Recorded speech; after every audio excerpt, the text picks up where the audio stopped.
You hear it all the time, right? AI models are learning. But what does that actually mean? How does a machine go from getting something totally wrong to getting it right? Well, today, we're going to pull back the curtain on one of the most important ideas in all of AI, backpropagation. We are going to completely demystify how these incredibly complex systems actually learn from their own mistakes. Okay, let's just dive right in. Take a look at this thing. I mean, it looks like a schematic for a spaceship, doesn't it? This is an LSTM cell, a really key part of a lot of modern AI.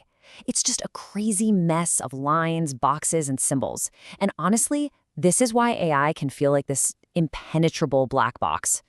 This right here, this is the mountain we're about to climb and understand together. And that leads us to the big question, the absolute heart of the matter.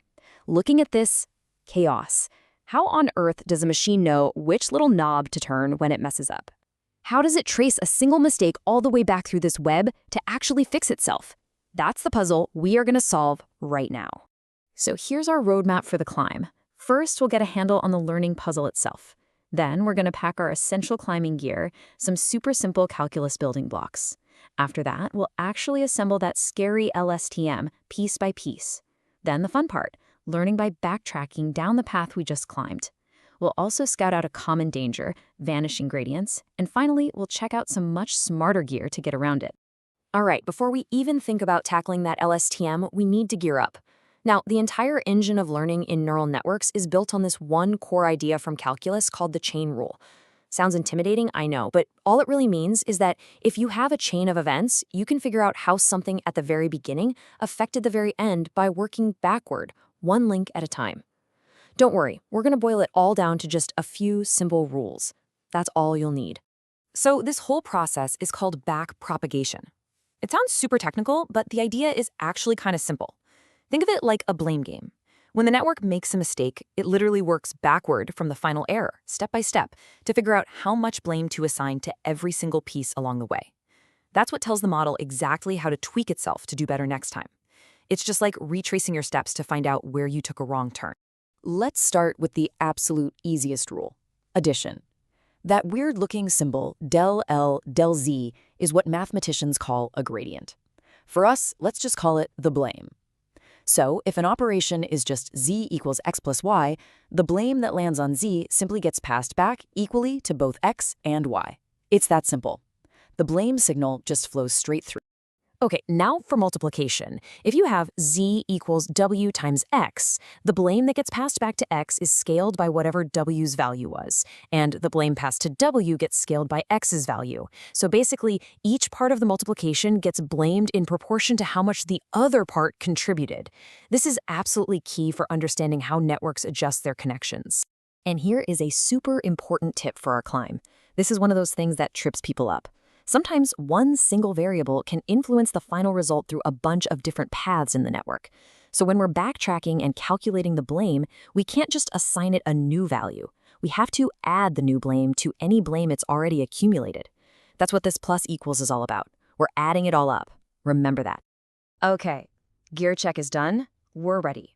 It is time to start the ascent. We're going to build that intimidating LSTM cell. But forget about those giant, messy equations. We're going to see that the whole thing is really just a long sequence of those simple little addition and multiplication steps we just learned. So this is one of the main equations inside that LSTM cell. It's for something called the forget gate. And at first glance, yeah, it's a lot. You've got weights, inputs, this weird sigma symbol. It really looks like one single monstrous calculation. But it's not. Check this out. Here's what's actually happening. That one complex equation, it just breaks down into a series of 7 dead simple steps. Look, steps 1, 2, and 4 are just multiplications, and steps 3, 5, and 6 are just additions. Every single one is a tiny, manageable calculation we already know how to deal with.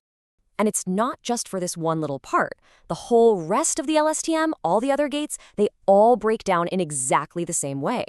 When you string it all together, that entire complex cell computation is really just 31 of these easy-peasy steps, one after the other.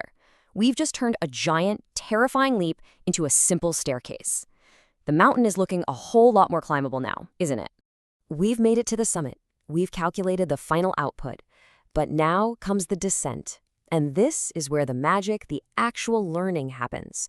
We're going to walk back down that 31-step staircase, and at every single step, we'll apply our simple calculus rules to see how that blame flows backward through the system. So the very last step on our way up was step 31, which was a multiplication. To go backward, we start right there. And hey, remember our multiplication rule? The blame passed to one variable gets scaled by the value of the other one. So here, the blame from the final output, HT, gets passed back to OT and Z25, each one scaled by the other. It's our rule, plain and simple, just working in reverse. Let's jump back a bit further. Way back on step 22, we had a simple addition. This is the perfect example of our addition rule in reverse. The blame on CT just gets copied and passed back, totally unchanged, to both Z17 and Z18. The blame is distributed equally. Easy. Aha, and there it is. Remember that pro tip about the plus equals? Here it is in the wild. This variable CT-1, which is basically the cell's memory from the last moment, it gets used in multiple places. It influences the final error through several different paths. So because of that, we can't just assign it a new blame value. We have to add this new blame to whatever it's already collected. We're summing up all the different ways it contributed to the final mistake. Now, our descent isn't always going to be a smooth hike. There are some common hazards on the trail that can literally stop learning dead in its tracks. And the most famous of these is the problem of vanishing gradients. And the source of this problem, the main culprit, is often this little function right here, the sigmoid. It's famous for that S-shaped curve, and it's great for taking any number, big or small, and squashing it into a value between 0 and 1. It acts like a dimmer switch, which is super useful. But it has a hidden dark side when it comes to backpropagation. To find the problem, we have to look at its derivative. And all a derivative is a measure of how much the output changes when you nudge the input just a tiny bit.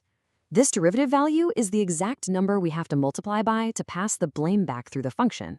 And its simple formula, well, it creates a very serious bottleneck. And here it is. This is the punchline. The absolute largest value this derivative can ever be is 0.25, a quarter. That's it. So think about it. Every single time our blame signal has to pass backward through one of these sigmoid functions, it gets cut down to at best a quarter of its size. Now imagine a really deep network with tons of these. That signal shrinks and shrinks until it basically vanishes into nothing. And if there's no blame signal, the network stops learning completely. So if your old climbing gear is faulty and dangerous, you upgrade, right? You get better gear. And that's exactly what AI researchers did. In recent years, they've developed much smarter activation functions. Those are the functions that decide if a neuron fires or not, and they are designed specifically to avoid these kinds of hazards.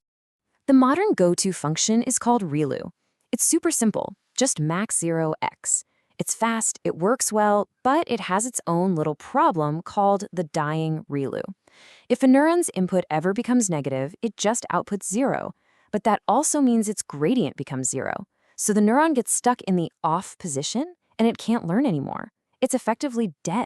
So to solve this problem, a whole family of better ReLUs was invented. You can see here you've got leaky ReLU, which, just like its name sounds, allows a tiny non-zero gradient to leak through, which keeps the neuron alive. P-ReLU is even smarter. It makes that little slope a parameter the network learns on its own, and then you have things like ELU, which use a smooth curve and can help learning happen even faster. This is our modern top-of-the-line climbing gear. So there you have it. We started with this incredibly complex, intimidating diagram, and we saw that it's really just a long chain of very simple, very understandable steps. The magic of AI learning isn't really magic at all.